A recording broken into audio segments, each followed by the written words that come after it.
Hello and welcome back. In this section, we are going to mold our data.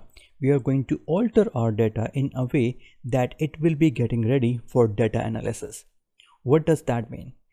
So when you will normally get data from different sources, most commonly different software databases, data will be in the standard form. You will have to make some modifications to enable it to do the kind of data analysis that you want. And what does that mean? Let me show you by the example of the state column here. Now, when we talk about sales, I'm just using the example of sales. You can be talking about anything else. We need to analyze our data, our sales, on the basis of different days. We need to compare, we need to make an apple with apple comparison, and for that we need to compare weekends with weekends. We need to compare weekdays with weekdays.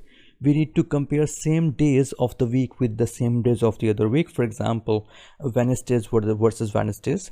We need to compare the same quarters of one year to the same quarters of the other year. And for that purpose, we need to extract the information of date, month, year, quarter of the year, name of the day, and different kind of other options available that can be extracted from the state here. And in this section, first of all, we are going to do that. So let us begin with this alteration of date. So let us begin with this date here. The first thing that I have to do is that I have to extract date from this complete date here. So I just need to get the day of the month actually. So what I will do is that I will write here equals day and then tab key to make sure that formula is selected, and then I will go to the cell and I will press Ctrl Enter, or just close the bracket and press Enter. I will press Ctrl Enter now, and here you have the day of the month.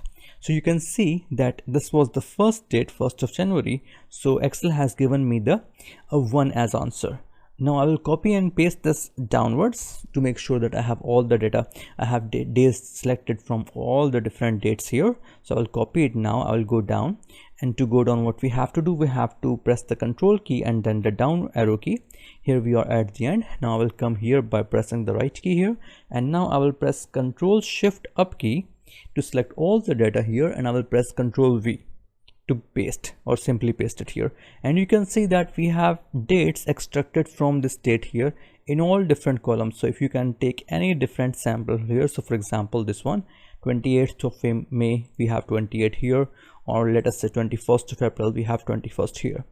Now we have to do the same thing for the month. So what we have to do is that we have to write the formula, that is equals month, and press the tab key, and now select the cell which have the complete date, and now press Ctrl Enter, and here we have the month of the year. So for January, it has given me as 1. Now I will do the same process. I will copy, Ctrl C, I will go down, and now I will select all of these cells by pressing Ctrl Shift Upward key, and I will press Ctrl V.